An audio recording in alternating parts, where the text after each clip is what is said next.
اشرفیہ ہے باغ ہمارا، ہم سب اس کے پھول، ہماری منزل عشق رسول، ہماری منزل عشق رسول۔ السلام علیکم ورحمۃ اللہ وبرکاتہ۔ بسم اللہ الرحمن الرحیم۔ الفصل الثالث۔ عن معاذ قال اوصانی رسول اللہ صلی اللہ علیہ وسلم بعشر کلمات۔ حضرت معاذ رضی اللہ تعالی عنہ سے روایت ہے، انہوں نے فرمایا مجھے اللہ کے رسول صلی اللہ علیہ وسلم نے 10 باتوں کی وصیت کی۔ وصیت کا معنی ہوتا ہے کسی حکم کو مؤکد کرنا، یعنی تاکیدی حکم دینا۔ اب یہ کہہ سکتے ہیں کہ مجھے اللہ کے رسول صلی اللہ علیہ وسلم نے 10 باتوں کا تاکیدی حکم دیا۔ اب وہ 10 باتیں کیا ہیں؟ قال لا تشرک باللہ شیئا، سرکار نے ارشاد فرمایا کہ اللہ کے ساتھ کسی کو شریک نہ ٹھہراؤ۔ وَإِن قُتِلْتَ وَحُرِّقْتَ،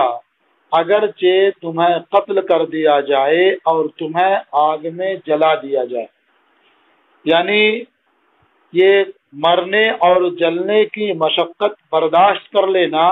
مگر اللہ تعالی کے ساتھ کسی کو شریک نہ ٹھہرانا۔ یہ حکم جو اللہ کے رسول صلی اللہ علیہ وسلم نے حضرت معاذ رضی اللہ تعالی عنہ کو دیا، یہ ان کی شخصیت کے اعتبار سے تھا۔ وہ صاحب عزیمت تھے اور یہ حکم عزیمت پر مبنی ہے، یعنی عظیمت یہی ہے کہ اللہ تبارک و تعالیٰ کے ساتھ کسی کو کسی بھی طرح سے شریک نہ ٹھہرائے، اگرچہ اس کی وجہ سے اسے اپنی زندگی سے ہاتھ دھونا پڑے۔ لیکن رخصت یہ ہے کہ اگر بندے کو یہ معلوم ہے کہ جو شخص ہمیں شرک پر آمادہ کر رہا ہے، اگر ہم زبان سے یا ظاہری طور پر ایسا نہیں کریں گے تو وہ ہمیں جان سے مار دے گا یا ہمارے اعضاء برباد کر دے گا، تو ایسی صورت میں زبان سے کہنے یا ظاہری طور پر اسے برتنے کی گنجائش ہے، اسے رخصت کہتے ہیں۔ لیکن شرط ہی ہے کہ دل مطمئن ہو کہ اللہ جل شانہ تنہا ہے، بے نیاز ہے، اس کا کوئی شریک نہیں ہے۔ وَلَا تَعُقَّنَّ وَالِدَيْكَ، اور دوسرا حکم جو دیا، دوسری بات جو بتائی وہ یہ ہے کہ ہرگز اپنے ماں باپ کی نافرمانی نہ کرنا،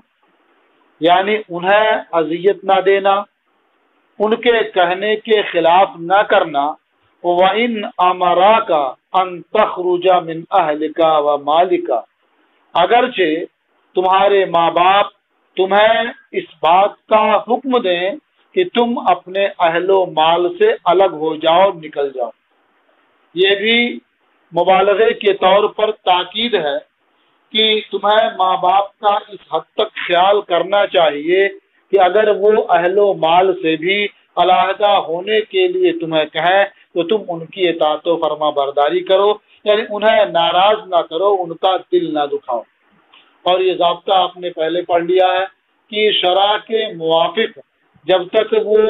حکم دیں تو اس کی اطاعت کرنی ہے،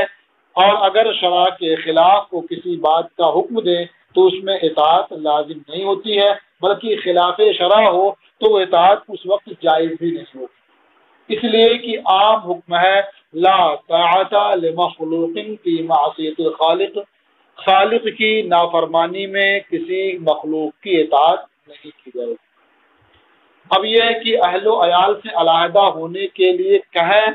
تو پھر یہ عزیمت کی صورت ہوئی کہ آدمی ان کی اطاعت کرے، لیکن اگر انہیں سمجھانے کی کوشش کرے اور انہیں منا لے یہ سب سے بہتر ہے، اس لیے کہ اہل اور مال سے الگ ہونے میں طرح طرح کے مفاسد پیدا ہونے کی اندیش ہیں۔ تو اس لیے اگر وہ اہل و مال سے الگ ہونے کے لیے کہتے ہیں تو یہاں اطاعت واجب نہیں ہوگی۔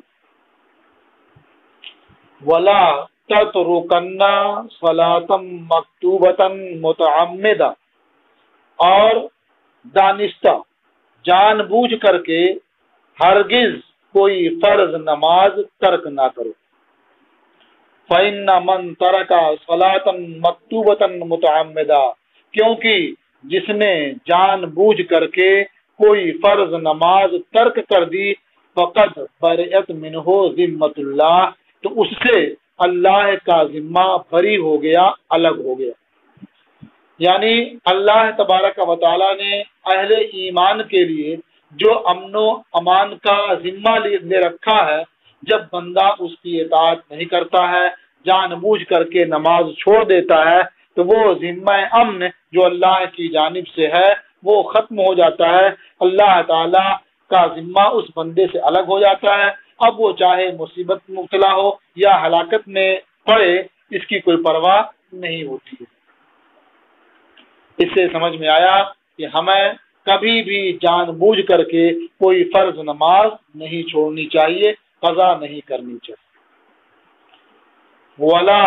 تَشْرَبَنَّ خَمْرًا فَإِنَّهُ رَأْسُ كُلِّ فَاحِشَةٍ، اور تم ہرگز شراب نہ پینا، کیونکہ شراب ہر برائی کی جڑ ہے، ہر برائی کی اصل ہے۔ اس لیے کہ بندہ، آپ جانتے ہیں کہ بندہ جب شراب پی لیتا ہے تو وہ کیسے کیسے گناہ کر بیٹھے گا، خود اسے بھی اس کا اندازہ نہیں ہوتا،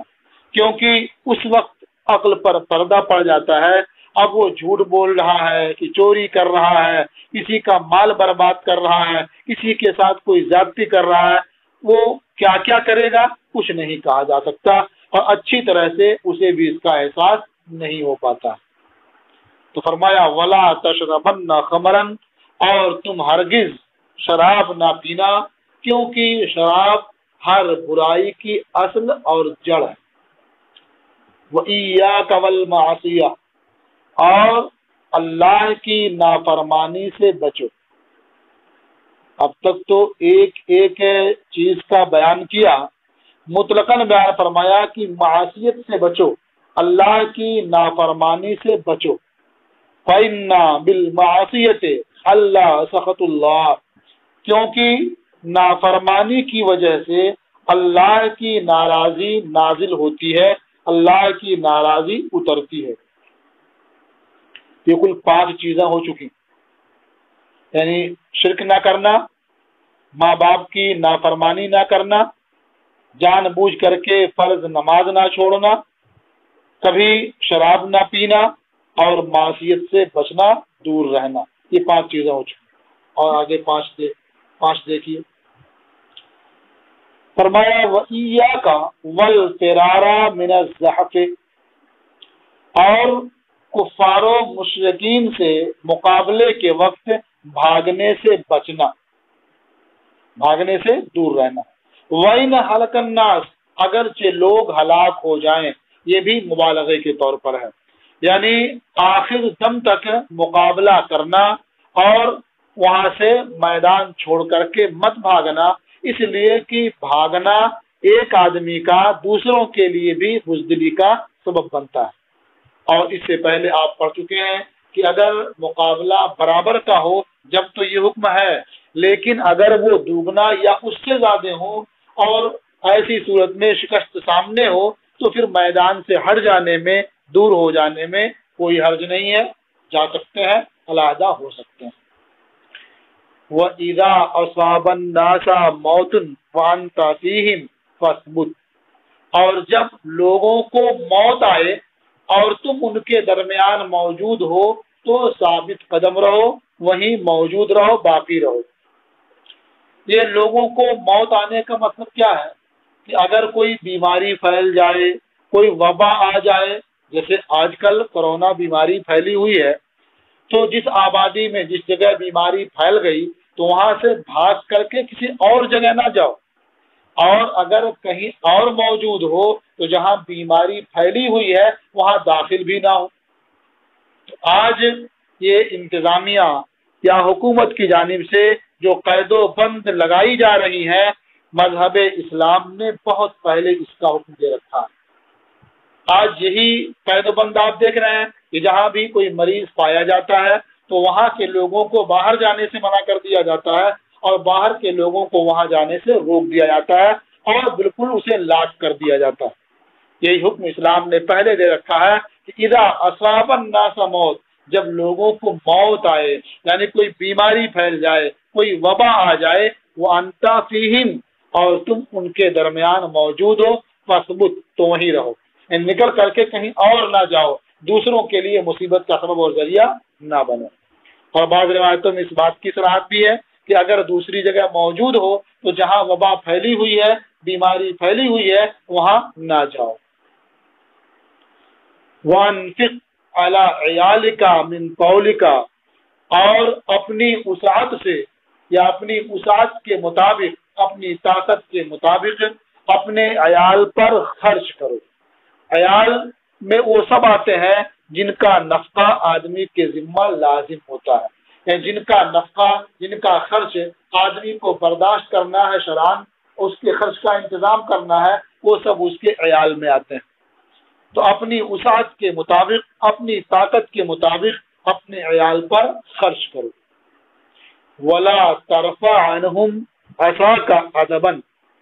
اور ادب کے لیے، تربیت کے لیے اپنا عصا، اپنا ڈنڈا ان سے دور نہ کرو، یعنی ایسا نہ ہو کہ اپنا عصا، اپنا کوڑا علیحدہ رکھ دو اور تمہارے جو ماتحت ہیں وہ تم سے غافل ہو جائیں، بے نیاز ہو جائیں، اور تمہارا کوئی خوف ان پر نہ رہے، بلکہ ادب دینے کے لیے عصا ان سے دور نہ کرو، اپنے ساتھ رکھو، تاکہ انہیں اس بات کا خوف رہے اور اس کا احساس رہے کہ اگر تم کوئی امر خلاف کرو گے تو سزا ملے گی۔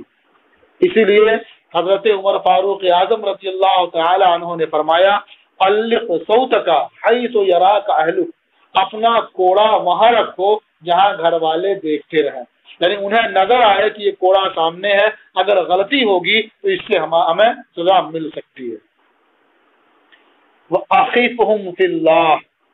اور اللہ کے حقوق میں انہیں ڈراؤ، خوف دلاؤ، یعنی اللہ تعالی نے جن چیزوں کا حکم دیا ہے ان چیزوں کے بجا لانے پر انہیں آمادہ کرو، اور اس کے خلاف کرنے کی صورت میں جو عذاب کا تذکرہ ہے اسے سناؤ اور انہیں بتاؤ، خوف دلاؤ کہ اگر تم اللہ کی اطاعت و فرما برداری نہیں کرو گے تو اس طرح کا عذاب آ سکتا ہے، اس طرح کی مصیبت اور پریشانی آ سکتی ہے۔ تو یہ 5 چیزیں یہ ہو گئی، کون کون ہوئی؟ یعنی میدان سے فرار سے بچو، اور جہاں کوئی وبا اور بیماری پھیل گئی ہو وہاں سے بھاگنے سے بچو، اور اپنی وسعت کے مطابق اپنے عیال پر خرچ کرو، اور ادب دینے کے لیے عصا کو ان سے دور نہ کرو، اور اللہ کے معاملے میں انہیں خوف دلاؤ، ڈراؤ۔ 5 چیزیں یہ ہو گئی، اور 5 کا پہلے شمار کر دیا، کل 10 چیزیں ہوئیں جن کے بارے میں حضرت معاذ رضی اللہ تعالی عنہ نے فرمایا کہ اللہ کے رسول صلی اللہ علیہ وسلم نے مجھے ان باتوں کا، ان 10 باتوں کا تاکیدی حکم کیا۔ رواہ احمد، اسے امام احمد نے روایت کیا۔ وعن حذیفہ قال، اور حضرت حذیفہ سے روایت ہے، انہوں نے فرمایا، انما النفاق کان علی عہد رسول اللہ صلی اللہ علیہ وسلم، نفاق اللہ کے رسول صلی اللہ علیہ وسلم کے عہد میں تھا۔ فَأَمَّا الْيَوْمِ فَإِنَّمَا هُوَ الْكُفْرُ أَوِ الْإِيمَانِ، تو وہ کفر ہے یا ایمان ہے۔ اسے امام بخاری نے روایت کیا ہے۔ نفاق کا معنی آپ پہلے سمجھ چکے کہ زبان سے کلمہ اسلام کا اقرار کرنا، اس کی شہادت دینا، اور دل میں کفر کو چھپا کر رکھنا، یہ اصطلاحی نفاق ہے، اور لغت کے لحاظ سے زبان سے کچھ کہنا اور دل میں اس کے خلاف رکھنا یہ نفاق ہے۔ تو نفاق جو اصطلاحی ہے وہ اللہ کے رسول صلی اللہ علیہ وسلم کے عہد میں تھا، یعنی اس وقت جو شخص کلمہ طیبہ کا اقرار کرتا تھا، زبان سے کلمات ادا کرتا تھا، تو اس کے ساتھ اس سے کوئی تعارض نہیں کیا جاتا تھا، اس کے ساتھ مسلمانوں کے احکام نافذ کیے جاتے تھے، اگرچہ یہ معلوم ہوتا قرائن سے کہ اس کے دل میں نفاق ہے، یعنی کفر چھپا کر کے رکھتا ہے یہ، لیکن وہ اس وقت ایسا تھا مصلحتوں کی بنیاد پر، لیکن آج ایسا نہیں ہے، بلکہ صرف دو چیزیں ہیں، کفر یا اسلام، یعنی اگر ایمان کفر کی علامتیں اس کے ساتھ پائی جاتی ہیں، اس کے کفر کے جو شعار ہیں اسے بندہ اختیار کرتا ہے، پھر اسے کافر کہا جائے گا اور اس کے جو احکام ہیں وہ ان کے ساتھ نافذ کیے جائیں گے۔ اسے امام بخاری رحمۃ اللہ علیہ نے روایت کیا ہے۔ السلام علیکم ورحمۃ اللہ تعالی وبرکاتہ۔